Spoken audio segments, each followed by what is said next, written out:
The books tell us what happened, the legends tell us what people remember. But somewhere between the two is the real story. All right?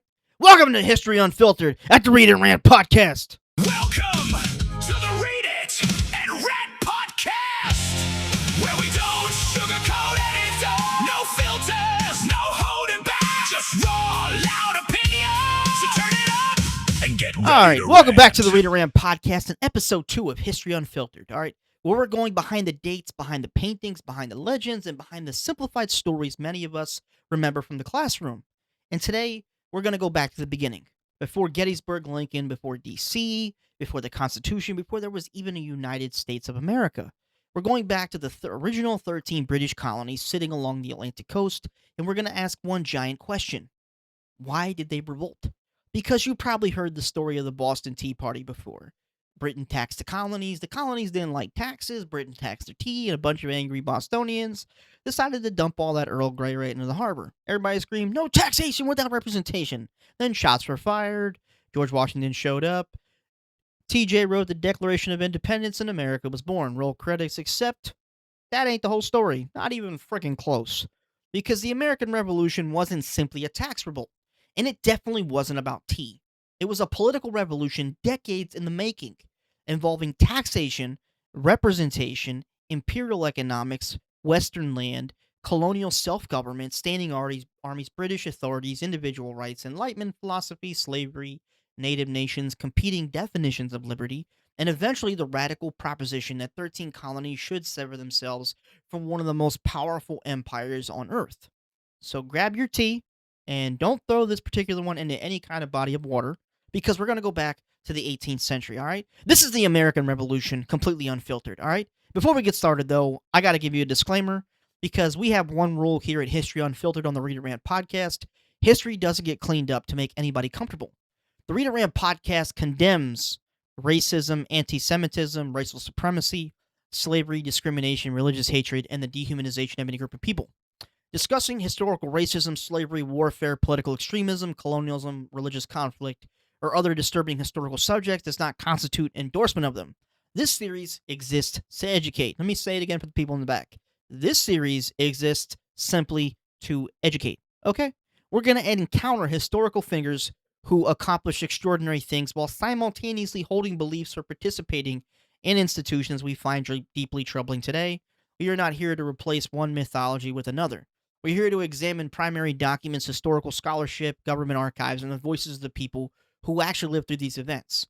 Because History Unfiltered isn't about telling you what to think. It's about giving you more of the evidence to think about. So, let's begin. Okay. And here's the first thing we have to remember. The people who eventually rebelled against Britain didn't wake up one morning thinking, you know what would be really awesome? Let's create the United States of America. There was a United States of America. There were 13 British colonies.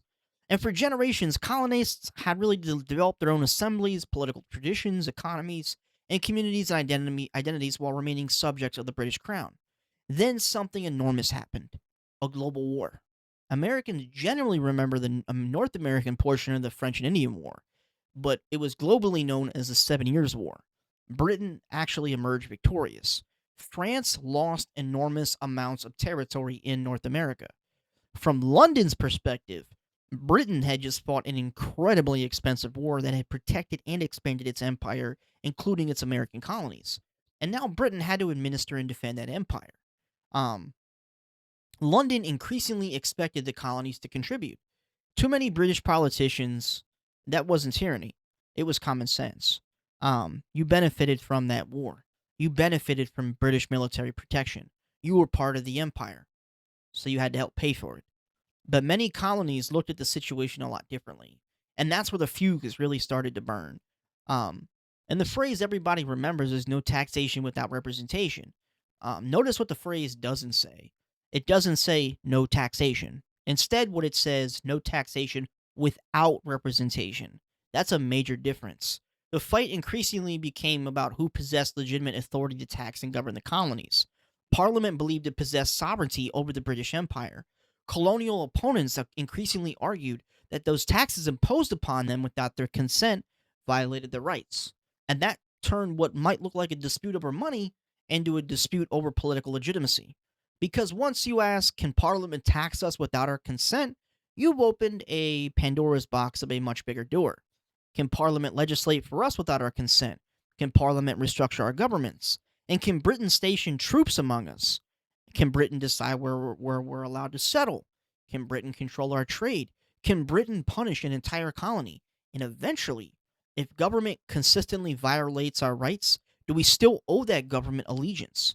That, my friends, was the road that led to the revolution. Um, and then let's get to Britain. They began tightening imperial administration after the Seven Years' War with the Sugar Act, which arrived in 1764. Then came one of the most infamous pieces of legislation in early American history, which was the Stamp Act of 1765. And it's not a tax on stamps like you put on a like on today's in today's world. This was a tax on printed materials and legal documents, newspapers, contracts, licenses, playing cards, and their paper goods. And colonial resistance exploded. Why? Because the controversy wasn't merely this cost too much. The deeper question was, what right does Parliament have to impose an internal tax upon people who have no elected representatives sitting in Parliament? Britain had an answer. The British political system contained the concept of virtual representation across the pond. It was an idea that members of parliament represented the interests of British subjects generally, not simply the people who directly elected them. Many colonists rejected that train of thought. Their experience with colonial legislators had conditioned them to associate taxation with representatives that they actually elected.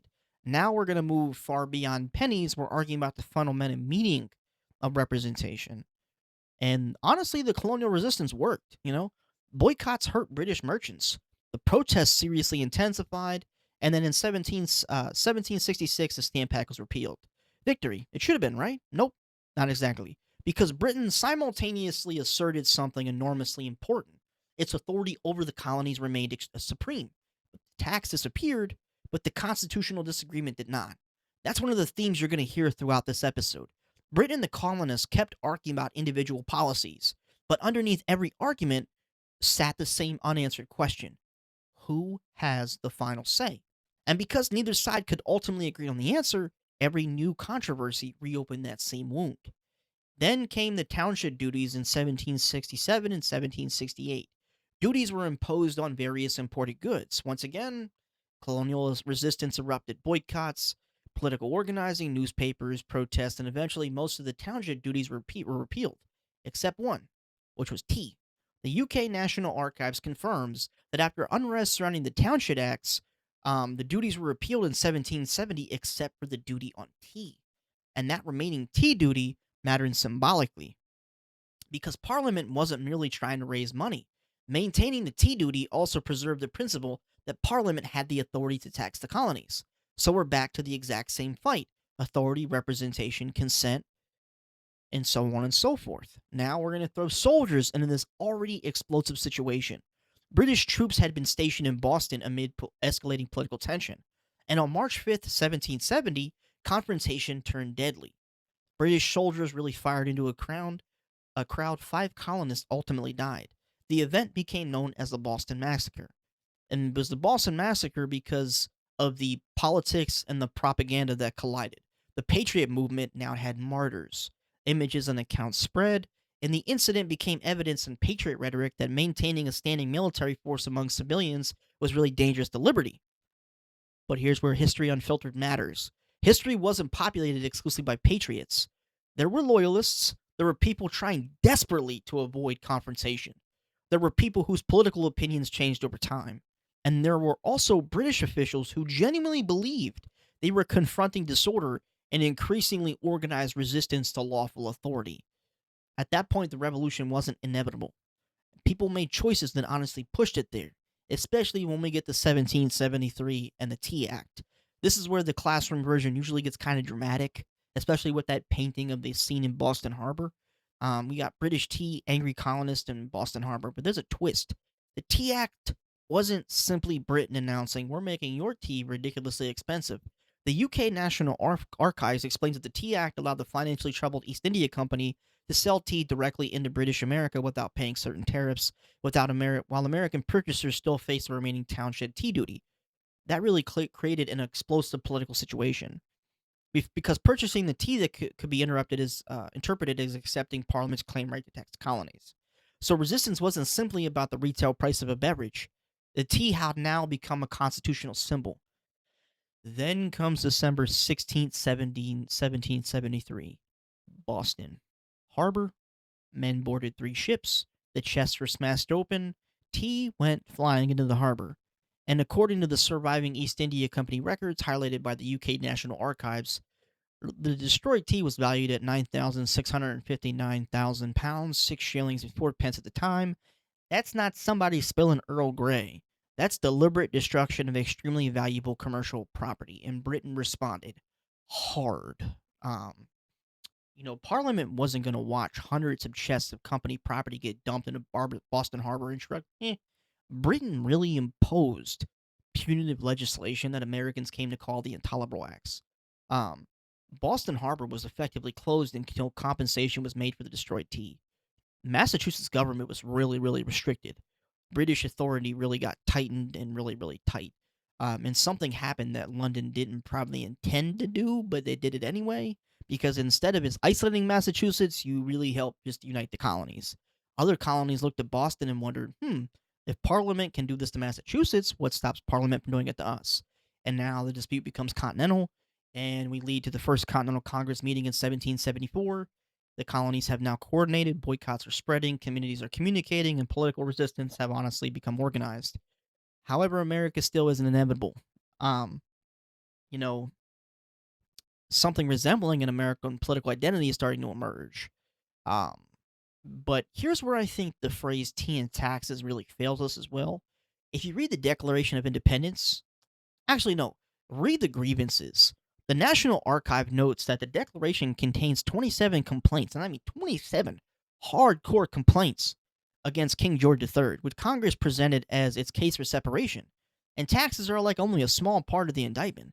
The Declaration complains about interference with colonial laws, obstruction of representative government, manipulation of legislators, judicial dependence, new government offices, standing armies, military superiority over civilian authority, quartering troops, restrictions on trade, taxes without consent, deprivation of jury trials, transportation overseas for trial, alteration of colonial governments, and ultimately warfare against the colonies. That is an enormous point. And if the revolution were simply about taxes, why does the Declaration contain an entire catalog of serious political grievances? Because by 1776, Patriot leaders weren't arguing merely that British fiscal policy was annoying, they were arguing that the British government has systematically violated their constitutional liberties, especially with the National Archive describing those grievances as Congress's evidence supporting its claim right to rebellion. That's much bigger than freaking Earl Grey tea, you know? And we're going to get into something people often hear much less about, which is Western land. After the Seven Years' War, Britain issued the Royal Proclamation of 1763, restricting colonial settlement west of a designated boundary associated with the Appalachian region. Why? Partly because Britain was trying to stabilize relations with native nations and prevent expensive frontier warfare. We just got out of the Seven Years' War, where Huron and Ottawa sided with the French, and Apache and Mohawk sided with the British, among other tribes. And then from an imperial management perspective, that really made sense, especially with the shaky relations with the natives they already had, if they weren't Apache or Mohawk. But colonists really were hungry for Western land. Um, they really hated the fact that this imperial management perspective was being imposed upon them. Settlers really wanted to move. Land speculators really saw business opportunities, and colonial elites held interest in Western lands. And once again, we see competing perspectives. Britain says, we just fought a gigantic war. Stop rushing into territory where another gigantic conflict could start. Because colonial settlers and investors respond, we fought in that war too, dude. Like, why should London tell us where we can live and what land we can pursue? So, yes, land belongs in the story. The revolution wasn't merely about what was sitting inside somebody's teacup. It was about who controlled the future expansion of British North America. And here's another problem with telling the revolution exclusively as American versus British. North America wasn't just Americans and Britons living here at the time. Native nations possessed their own governments, territories, alliances, rivalries, wars, and strategic interests. They weren't background characters in somebody else's story or revolution. Different native communities made different calculations about which side, or whether either side offered the best chance of protecting their people and their territory. And Britain's attempts to limit Western colonial expansion could make British rule strategically preferable to some native nations confronting settler expansion. So think about the word liberty for a minute. Because for a patriot settler, liberty might include the freedom to move west. For a native community already living on that land, unrestricted colonial settlement could mean something completely different. And history unfiltered means being willing to hold both perspectives in your head. Um, then there's the intellectual revolution happening underneath everything. And, patriots are really asking themselves at this point because of British imperial management laws and the harsh, intolerable acts, they're asking themselves, what is government? Where does legitimate authority come from? Does a king rule because God placed his family on the throne? Or does legitimate government ultimately depend upon the people? And can subjects become citizens? Can people overthrow a government that violates their rights? These ideas didn't simply just appear in 1776. They emerged from generations of political thought, English constitutional traditions, Enlightenment philosophy, and colonial political experience. And eventually they exploded in one of the most famous sentences ever written. We hold these truths to be self evident that all men are created equal. The National Archives explains that the Declaration's preamble articulated principles of equality and unalienable rights before the document presented its case against George III. Then comes the revolutionary proposition that our governments exist to secure rights. Government derives legitimate power from the consent of the governed. And when government becomes destructive to these ends, people possess a right to alter or abolish it. That is no longer, dude, please lower my taxes. That's what makes government legitimate. That question changed world history. And then 1776 in January comes around, and Thomas Paine publishes Common Sense. And Paine doesn't merely complain about Parliament, he attacked monarchy itself because the Library of Congress describes common sense as arguing directly against George III and hereditary monarchy, while urging the colonies to sever ties with Great Britain. And the pamphlets spread like wildfire. The Library of Congress reports that more than 500,000 copies across 25 editions appeared within the colonies during its first year. Think about that. This is 18th century America. You got TikTok, there ain't no television, no cell phones, no radio, no internet. A pamphlet just became viral political media because Paine essentially asks, why should an island govern a continent? Why should hereditary monarchy determine political authority? And why are we trying to repair a relationship that keeps producing conflict?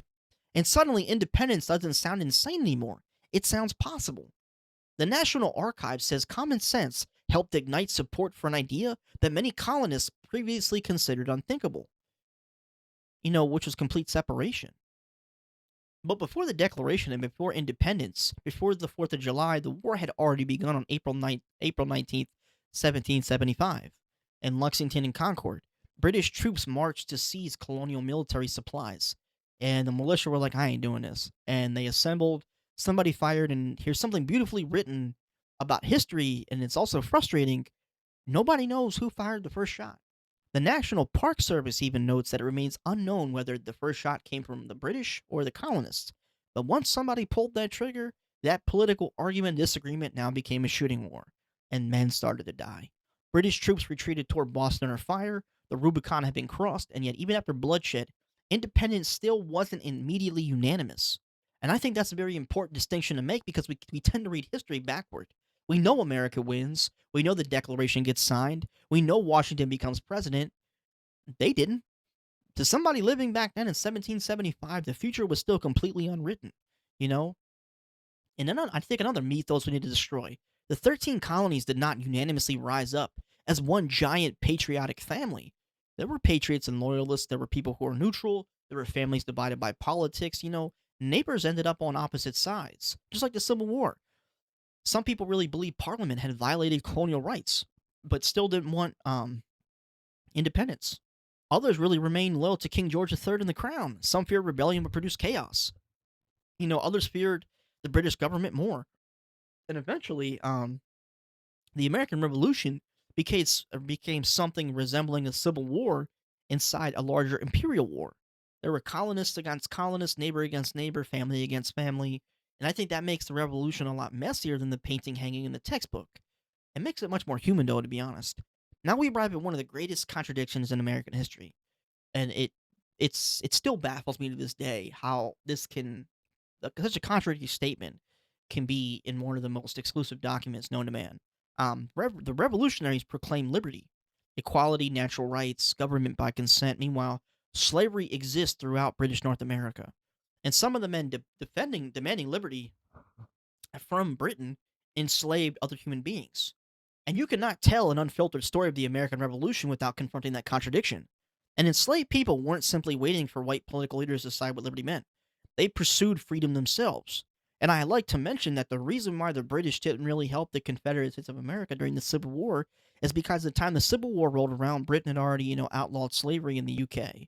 Um, in November of 1775, Virginia's royal governor, Lord Dunmore, issued a proclamation offering freedom to enslaved people belonging to rebels who escaped and joined British forces. And the National Park Service documents people who took that offer seriously enough to risk everything and run towards British lines. Think about that incredible contradiction. And actual enslaved people are hearing, um, the British might literally free me, while American patriots are saying Britain is enslaving us politically. We demand liberty. And for some black Americans, the path toward liberty therefore ran toward the British, not away from them. Um, Others served the patriot cause. Black men fought for American independence as well. There wasn't one universal black experience of the revolution, but Dunmore's proclamation exposed the enormous contradiction inside revolutionary rhetoric. This is where the revolution becomes incredibly fascinating, because for a Massachusetts patriot, freedom might mean representative government. For a merchant, it might mean greater control over commerce. For a settler, it might mean access to land. For an enslaved Virginian, it might mean literally escaping bondage. For a loyalist, it might mean protection of traditional British constitutional order from revolutionary mobs. And for a native nation, it might mean protecting sovereignty and territory from colonial expansion. And for women participating in boycotts and sustaining households, the political, struggle could create new forms of civic participation, even while formal political rights seem severely restricted.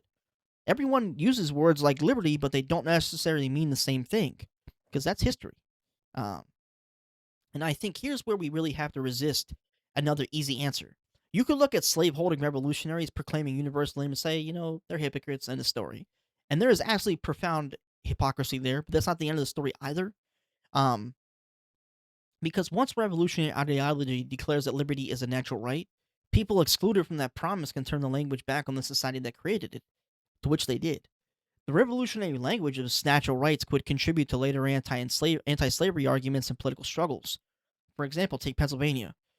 They enacted a gradual abolition law in 1780 while the Revolutionary War was still underway. The National Park Service identifies it as the first of several state legislative measures abolishing slavery between 1780 and 1804. So the revolution contained two things, or both things: a breathtaking declaration of universal principles and an enormous failure to apply those principles universally. Both are history and neither should be erased. Um, because by 1776, many patriot leaders had concluded reconciliation was no longer realistic. Fighting had already begun. George III had declared the colonies to be in rebellion. British forces were preparing for a major full-out war. Thomas Paine had helped move public opinion toward independence. Colonial governments were changing, and then the Continental Congress took the ultimate step on July 2nd of 1776. Congress then voted for independence. That's another fun historical correction.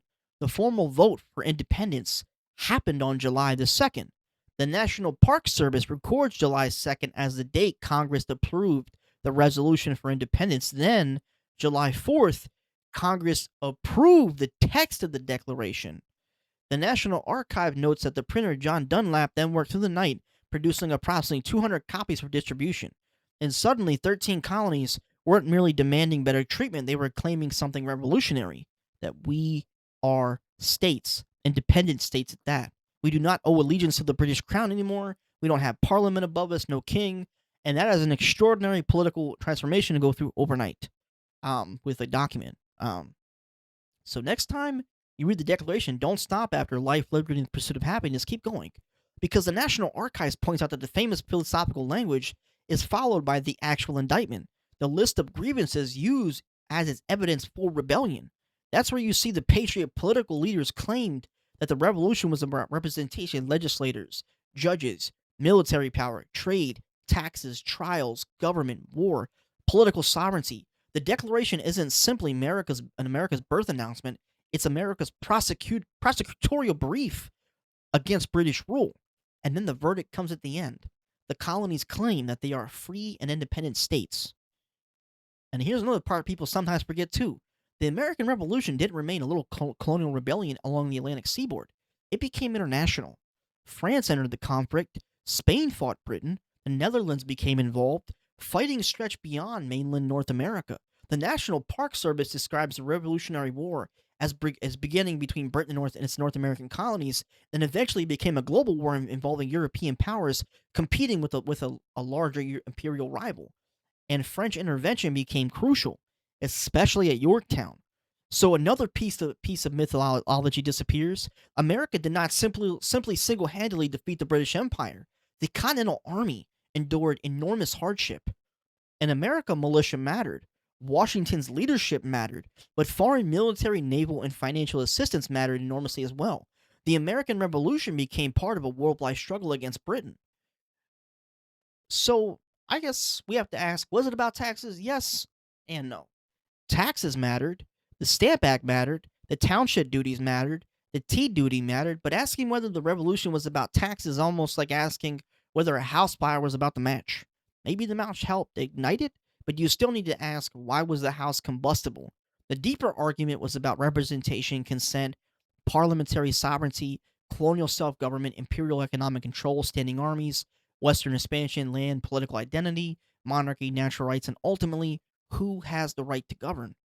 Taxes brought that argument into people's homes, into their businesses, onto their newspapers, into their courts, into their teacups, but underneath that tax dispute was something much more explosive: power. Now, here's another history unfiltered question. Americans grow up with King George III occupying the role of villain. The Declaration practically prosecutes him as one. But from the British perspective, colonial resistance could look very different. You know, imagine you're Great Britain for a minute and you just fought an expensive 7 year global war. Britain maintained an empire. Parliament claimed legal authority over said empire. Colonists destroyed private commercial property. The officials were intimidated. Enforcement was resisted. Armed militias organized. Royal authority collapsed in places. Eventually, colonists fired upon British soldiers and created alternative governments. And imagine being in London. You might not call it that. A noble freedom movement. You might call it rebellion. That's one of the most important habits we can develop when studying history. Understand an argument without necessarily endorsing it. The patriot narrative says we're defending liberty against tyranny. The British narrative says we're defending lawful government against rebellion. History Unfiltered asks, what did each side believe and what does the evidence tell us? Um, and here's another thing we forget because we know the ending. The Americans could have lost. Badly, in my opinion. Britain possessed one of the world's greatest military establishments. Washington suffered immense defeats. The Continental Army struggled with supplies. There was desertion issues. Money collapsed in value. Political divisions remained heavy. The war lasted 8 years from Lexington Concord in 1775 until the Treaty of Paris in 1783 formally ended the conflict. There was no guarantee a new country would survive. There wasn't even a guarantee the colonies remained united. Yet they did, and the consequences transformed the entire Atlantic world. Um, and maybe the real revolutionary thing wasn't Boston Harbor. Maybe it wasn't Lexington or even Yorktown. Maybe the true revolutionary idea was this: that government isn't the master. Government exists because people give it legitimate authority. And when government becomes destructive of the purposes for which it exists, people possess the right to change it. That's the argument that's embedded in the Declaration of Independence. The National Archives describes the Declaration as presenting both the philosophical justification for revolution and the specific grievances Congress claimed demonstrated why separation had become necessary. That's what frightened monarchies, not tea. The idea. A king can lose legitimacy. Subjects can become citizens, colonies can become states, and government can derive authority from the governed. That's revolutionary. So, what caused the American Revolution? Was it taxes? Partly. Was it tea? Tea became an incredibly powerful symbol, but moreover, it was absolute representation, trade, land, immense imperial control, a political philosophy. It was a must. And there was a fear of centralized power, colonial self government, and Americans really differed because they all had different motivations. And slavery really complicated profoundly the patriots' language of liberty. And native nations really experienced the revolution differently from colonial settlers. And loyalists weren't simply stupid people who hated freedom.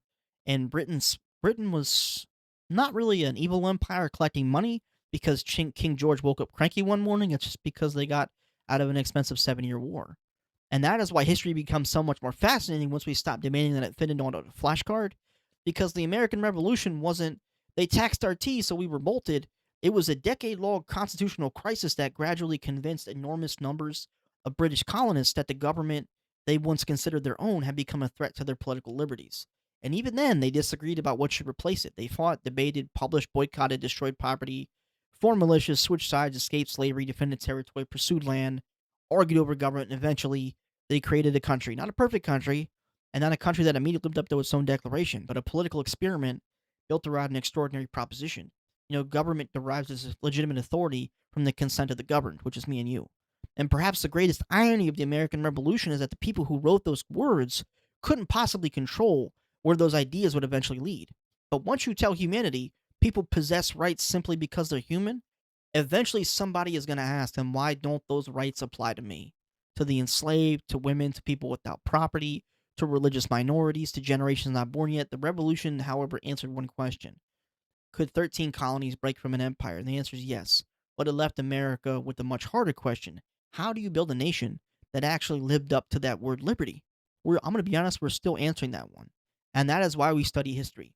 Not to memorize dates, and not to worship historical figures, and not to tear them down for sport, and not to replace one political mythology with another. We study history because the arguments people had 250 years ago still echo through the institutions, laws, and ideas surrounding us today. So next time somebody tells you the American Revolution happened because Britain taxed tea, tell them that's where the story gets interesting, not where it started and not where it ended.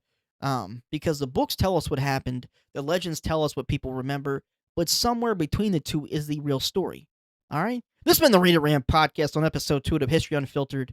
It was more about than just tea and taxes. Until next time, please read the documents, question the legends, follow the evidence, and when history gets complicated, please embrace the rant. All right? Read It and Rant is out.